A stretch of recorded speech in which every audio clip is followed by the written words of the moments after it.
Hi, welcome to our meeting. My name is Sarah. I'm a financial planner and thank you for coming. I'm excited that we get to work together. This very first meeting, we're going to get to know each other a little bit more. We're going to go over the executive summary that we have developed with all the documentation that you provided.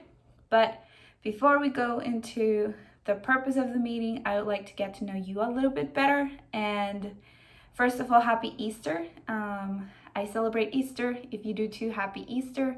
And tell me a little bit more about yourself. Tell me why you would like to engage in financial planning, what your goals are, your current situation. I would like to hear that from you. That sounds great. So let's begin. And for this, the scope of engagement, we're going to engage in what is called financial planning. But I want you to know that there are 6 areas that we're going to look at. So we have your financial health, risk management, investment planning, tax planning, retirement, and estate. And I'm going to go over each of those areas in a little bit. And the purpose for this is to help you reach your goals. So we're going to work together in order for you to be able to reach your goals. If you have any questions at any point during this meeting, feel free to interrupt me to ask questions. Sometimes we can use some of the financial lingo. If there's something that you would like to understand a little bit better, feel free to ask me and I'll stop and I'll explain it. So you provided a few goals that are 4 goals that you have provided, which is to reduce the gift tax liability and ensure planning documents are in order, to review insurance contracts, review the risk part of the financial planning is well managed, to reduce personal income taxes, and finally, to review your portfolio and provide some recommendations. So I'm going to go over these goals. And at the end of the meeting, we'll go over the action plan. So first, we're going to look into each area and I'm going to give you some recommendations for each of the areas. Again, feel free to ask me questions. And then at the end of the meeting, we're going to go over an action plan, which basically it just goes over the implementation part of each of the 6 areas that we look at the beginning. Some of the things that I would like to talk to you before we go into the areas are the assumptions that we have right now in order to be able to develop. So one of the things that we take into consideration is your risk profile. You have communicated that you have an above average tolerance for risk. And during all of our analysis, we also have discovered that you can tolerate risk because of the assets that you have. That doesn't mean that we're going to put all of the portfolio into very risky asset. It just means that you have the ability and also that you're willing to take on more risks than maybe you currently have. Other economic assumptions that we're taking into consideration would be that you will remain in a high tax bracket during the time that you receive the installments from the sale.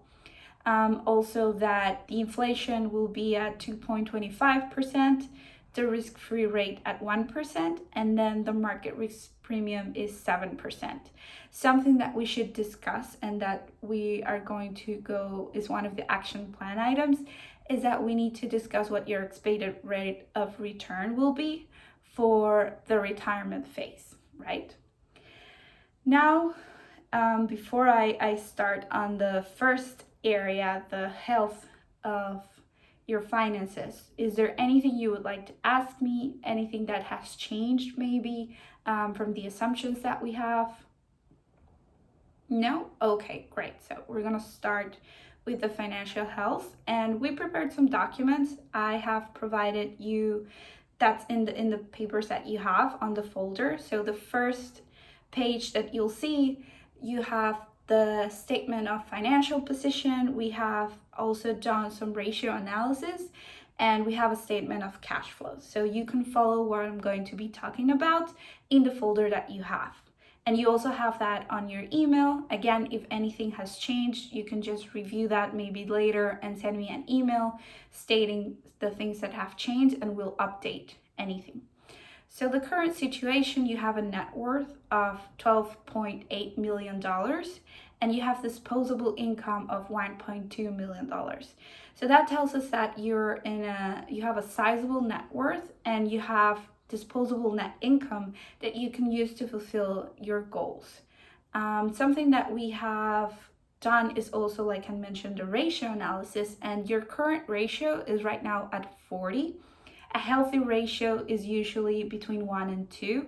So the current ratio is a benchmark. Is a benchmark that we use in order to analyze how you're able to fulfill your short-term liability. So the debt that you have from right now, into a year. So for all of 2023, what's the debt that you have and what are your current assets that are available in order for you to pay that debt. And you have like 40 times the assets that you would need to pay that debt. And again, a healthy ratio is between 1 and 2. So what we're looking for right now is to maybe shift some of that cash that is available in the certificates of deposit and invest them. And that will help you diversify your portfolio, which is another one of your goals. So we're looking at the 40 and we want to reduce that so that you still have current assets available to pay for the current liabilities, but you don't have as much as you have right now. And some of the downsides of having so much cash or cash equivalents available is that they don't keep up with inflation as well. And you're also not having a return that, because of your risk profile, like you mentioned before, your risk profile is above average. It's very safe to have certificates of deposit. So there you're letting go of a percentage of return that you could have if you shift some of the assets from the cash or cash equivalents into investments like a stock or a mutual fund or something like that we can discuss later. Something else that you mentioned that would be that you want to look at is funding a 529 plan. So in order for you to do that and not incur any taxes, you could contribute, if you're gift splitting, up to $32,000 for the year. But you can also contribute $160,000 if you fund 5 years in advance, right? And some of the benefits of the 529 plan is that you can actually contribute right now. Those assets are there. Some of the drawbacks are that if you were to pay directly to the school, there's no limit, right? So you can just pay the tuition. If it's $40,000, $50,000, you could pay that. But we don't know exactly when or how or what the situation will be when the grandchildren go to university. So just having that fund right now, having that money available and funded at this time is going to help us with the uncertainty of the future, right? That's what you gain from funding the plan right now. Your current cash reserves, like I mentioned, are higher than you would need, like an emergency fund. If you were to specify an amount, is 3 to 6 months of your monthly expenditures. You have a lot more than that in your cash reserves right now, so you're okay. And then if we look at your homes, you have a fair market value of your principal residence is $900,000 and it's fully paid. And then you have a remaining mortgage on the vacation home, right? And outstanding, it's about $50,000. If you wanted to, you could pay that off because you have the cash and the net disposable income from the sale. You could pay that off and you would be saving around $5,000 in interest. So our recommendations is that you have the cash flow right now, you have the cash available in order to shift some of that, right, from the money that you have in certificates of deposits or the money that you're getting in the installment sale, the down payment, and you can take that and invest it so that you get a better return. So that's what we would like to implement from this section of the plan. Do you have any questions about this? Okay, and we can move forward to the risk management section. So in the risk management, we wanted to go over the insurance that you have right now. And there are different policies that you have, right? You have the home, you have the auto, etc. So I'm just going to go over each of them and specify the weaknesses that we found so that we can address those. In the primary homeowner's policy, we would like to have at least 80%, and that would be $620,000 to be insured.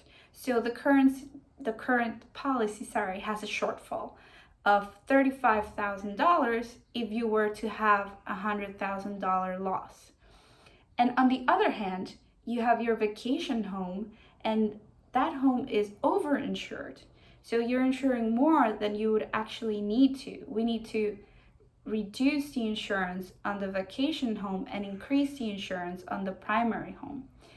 We have looked at your auto policy. It looks okay. We think that you have an adequate amount of coverage. And for the health insurance, you have Medicare Part A, B, and D. And what we could suggest is that you look into a Medigap policy, because those charges could go up really fast. You know, if you get into a hospitalization, if there's the need for that, it could be really high really fast. So we want to look into a Medigap policy in order to close that gap that we have right now in the insurance. And if you were, that's one of the questions that you said, if you were to gift your annuity policy to your grandson, then the taxable gift would be $70,000. But we could do gift splitting of $32,000 for the annual exclusion, and then we could also apply the gift tax, the GST tax exemption. So you wouldn't need to actually pay for any taxes if you wanted to gift the annuity policy. And one final point about insurance and the risk management would be the long-term care policy that you also wanted to ask us about. And we do suggest that you purchase a long-term care policy. Your current deductibles for the policy, for Mary, it would be $4,520, and for John, it would be $506,040. And on top of that, we would recommend an umbrella policy, because you don't have one right now. And we would also recommend for the two assets that remain uninsured, so that would be the boat and that would be the Jenny stamp, that we look into insurance if that makes sense to you. So if I were to summarize, what we want to do is, for the primary home, we want to increase the insurance. For the vacation home, we want to decrease the insurance because you're overinsured, right? For your health insurance, we want to look into a Medigap policy. For your auto insurance, we think you're okay and the coverage is sufficient.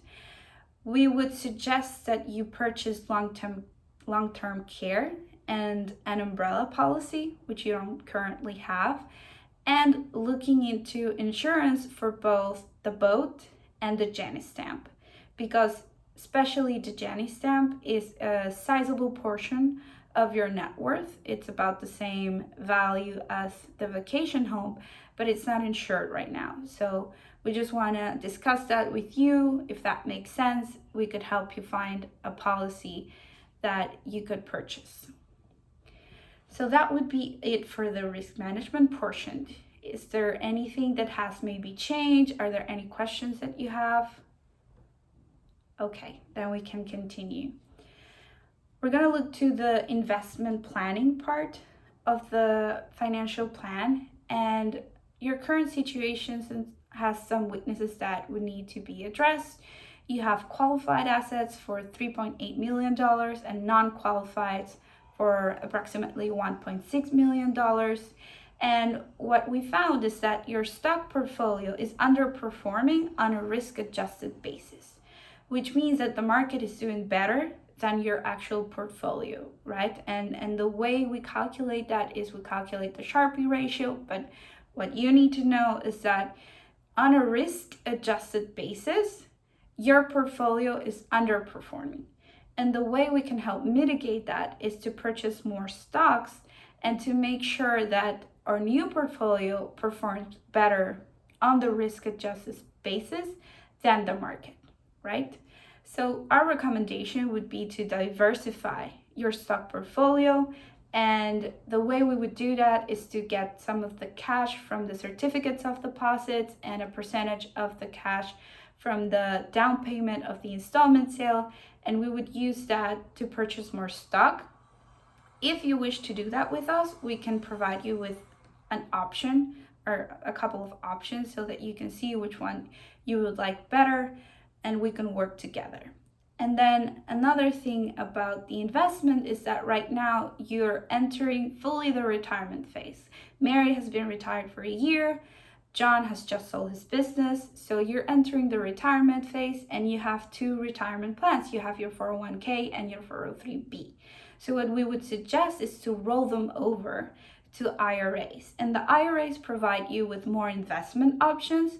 They also have the qualified charitable distribution that you could take advantage of. So we think that that is something that goes very well with your goals right now for retirement and what you have communicated to us that you would want based on your risk profile and your your future needs for assets in your retirement phase. Do you have any questions right now about investment, about the different plans? I know that sometimes we talk too fast and your 401ks and IRAs, it can all get too confusing. But if at any time you have any questions, just stop me. And again, I will try to explain anything that you want to know. Okay, so we can continue with the retirement planning portion. And we did an analysis of the retirement for you and for John and Mary. So you have two retirement plans, as mentioned before, 401k with a fair market value of $1 million and Maria's 403b account with a fair market value of $545,000. And in the current year, one of your questions was if you could do a qualified charitable distribution. And like I mentioned before, if you have an IRA, you can take advantage of that. But currently your plans, the 401k and the 403b, don't have that option. So if you were to roll over your assets, then you could take advantage of that options. And if you do decide to roll over your plans, we have come up with a scenario. If John, for example, were to roll over the 401k into an IRA and have a 3% return, in 3 years, you would have $1,152,000. If you do choose to do that, that's a very safe option. So it depends again on your risk profile, what you're willing to do, what you want to do. The 3% is something that you will get if you do this, right? There's no guesswork in that. But you could also choose other types of investments if you wanted to. And then another thing that you had, another question was what you could contribute to an IRA.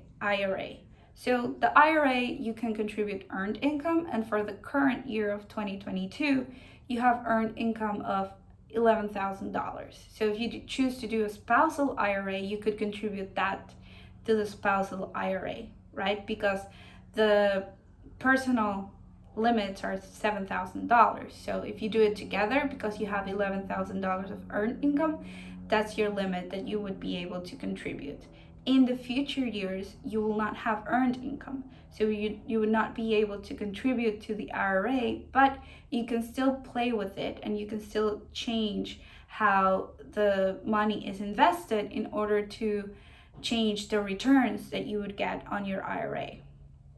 So in the implementation, we would like to have a more thorough analysis of your expectations for retirement. I believe that right now we have limited information, and I would really like to know how you want to live these retirement years, where you want to live, what your hobbies will be, what vacations you want to take.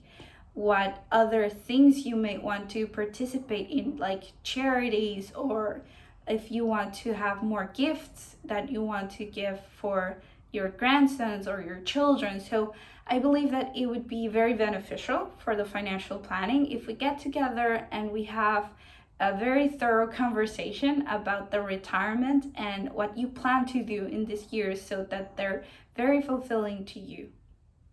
Sounds good? Yes. Awesome. So we can move forward to the next area of the financial planning, and that would be the tax planning area. So we did some tax calculations on the sale of John's business, and we prepared them, and we just want to let you know very briefly, for the $1 million down payment, we have determined that $268,000 would be return of basis, and $731,000 would be treated as capital gains. That's something to take into consideration, not only for the down payment, but for the future payments that you're gonna get, because those will also have some tax implications that are important. So for the first installment payment of $36,000, that would be $10,000 that is interest, that would be taxed as ordinary income. And then $19,000 would be taxed as capital gains. And you would have $7,000 that would be return of basis. And this would continue, the amount shifts a little bit, but anything that would be interest that you get from the installment sale would be treated as ordinary income, would be taxed as ordinary income. And then you have a portion that is return of basis, and you have a portion that is going to be treated as capital gains and taxed as capital gains. So our recommendation in this case and in your situation is we would like to have a meeting with a tax expert, because there are many things that we could take advantage of. And as a financial planner, it is my duty to ensure that you have the best of the best in every area of your financial plan. So I believe consulting a tax expert would be beneficial for you due to the size of your estate, due to the changes that you are right now experiencing with the sale of the business, and then also because you have the collectible, the Jenny stamp. It would be very interesting to know what their take is on the sale. We did one scenario that I would like to talk to you about. So if you wish to sell the Jenny stamp, for example, in 10 years for $1.5 million, assuming a 15% commission, you would have a gain of around $800,000, and your federal tax liability, and again, this is just a scenario, would be around $200,000. So some of these things are things that we could talk with a tax expert, and then we could come up with the best plan and the best time to sell those assets based on your retirement plans, right? When you're going to need the money, or how you want to treat it, what you want to use it for. So that's what we suggest. Do you have any questions for the tax planning portion? Okay, then we can continue with the estate planning portion. So the estate planning part of it, we prepared an Excel with all of the ownership status, how it is right now, so that you can see who owns what. And what we want to say is that right now, neither of you would have estate taxes when you die, because you would have a marital deduction, right? So the problem that we have is not in the marital deduction or the estate taxes, it's on the probate. And probate basically means that when a person passes away, the assets that they own, they have to pass through this process to make sure that they're being received by the right person. And the way that happens requires a lot of money. So in estate planning, what we want to do is that we want to make sure that as much of the assets that you have can pass through without probate. And the way we do that is by changing the way the property is titled. So right now, for example, we have the homes as single ownership. So a home is owned by Mary, a home is owned by John. The autos also are owned individually. Their certificates of deposits and the mutual fund, the boat, and the inverted Jenny stamp. So what we want to do is we want to transfer these properties from being sole ownership by one of the spouses to being joint ownership. And what we do is, or what we get, the benefit of that would be to avoid probate. And if we avoid probate, we avoid the cost of probate, which can get really high. And another thing that we also would like to tweak a little bit is in your 401k plans and your 403b plan, we want to make sure that those the beneficiary is not the estate. The beneficiary is the spouse. So on the 401k, the beneficiary would be Mary, and on the 403b, the beneficiary would be John. And that way, again, we avoid the probate costs. And as one of your goals was to reduce the amount of estate tax, we believe that this is in accordance with your goals. And the implementation of what we would need to do is to meet with an estate planning attorney, and they would help us change all these into like the better way in order to avoid probate, right?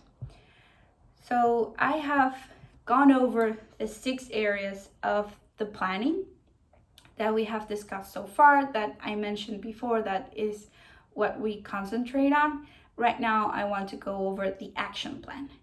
So if I go over the action plan, that means these are the things that are the most important that we would need to work together in the short term, like within the following year. And this is a work in progress. And some of the goals that you have right now, we may be able to complete within this year, and then maybe we could put new goals and we can continue to work together. So what I want to communicate is that you need to see this as an evolving document, as something that is changing based on the changing circumstances of your life. If you change location, if you decide to do something with an asset, then we can get together and we can do this new goal and find a way of how it's going to be taxed or how we want to invest the money from the sale of the asset. It's an evolving document. It's an evolving thing because your lives are always changing. So just feel free to always reach out whenever there's a change, because we can get together and come up with a new action plan and we can tweak the things that we have been working on so far. So we have identified your strengths. We have talked about each of the areas, and now I want to go to the 5 most important things that we would like to do as the action plan. So the first one would be to visit a estate planning attorney. We want to make sure that you have proper estate planning documents like trusts. We didn't see healthcare proxies in your documentation. We need to make sure that everything is taken care of, and this can be done with an estate attorney. And again, the changing of the titling of your assets to make sure that we avoid probate. That's something that an estate attorney can help you with. So we want to make sure that we have the meeting, and I would like to know if that's something that you would like us to maybe provide. Do you have an estate attorney, and which one of you would like to set up the meeting? Mary. Okay, great. So Mary, you're telling me that you have an estate attorney, that you can contact them within the following week, and you're letting me know when you're gonna have that meeting. Perfect. That sounds great.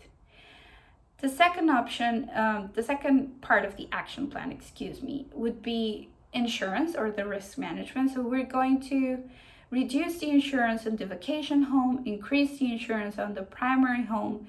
We're going to review long-term care options for both of you, purchase an umbrella policy, and we're going to explore insurance for both the Jenny stamp and the boat. Number 3 is we suggest meeting with a tax expert. As mentioned before, there are many variables that we would like to take into account, like the installment sales, the needs of your cash, what tax bracket you're going to be in, and we would like to also explore options like the qualified charitable distributions that could come from rolling over the assets to an IRA, and also tax harvesting, because in the portfolio there's a stock that has lost value, so maybe there could be some tax harvesting done there. And then number 4 would be to allocate some of the money from the certificates of deposits and the down payment in order to diversify your stock portfolio. And you mentioned that you wanted us to work with you so our firm can develop an investment asset allocation strategy for you guys to choose from, that it's aligned to your expected return, that it's aligned to your risk tolerance levels, and that way we can work together. And if you choose to do that with us, we can present that in our next meeting. And then finally, but not least important, we would like to get together to conduct a thorough analysis of your retirement goals, of your retirement needs, where you wish to live, what you want to spend on, a little bit of how you see your life, happening in these years that are coming, that are starting right now with John, with the sale of your business. Mary, you're already retired. So we just want to make sure that we understand your expectations for the following years. And with these expectations come asset or cash needs that you're going to have.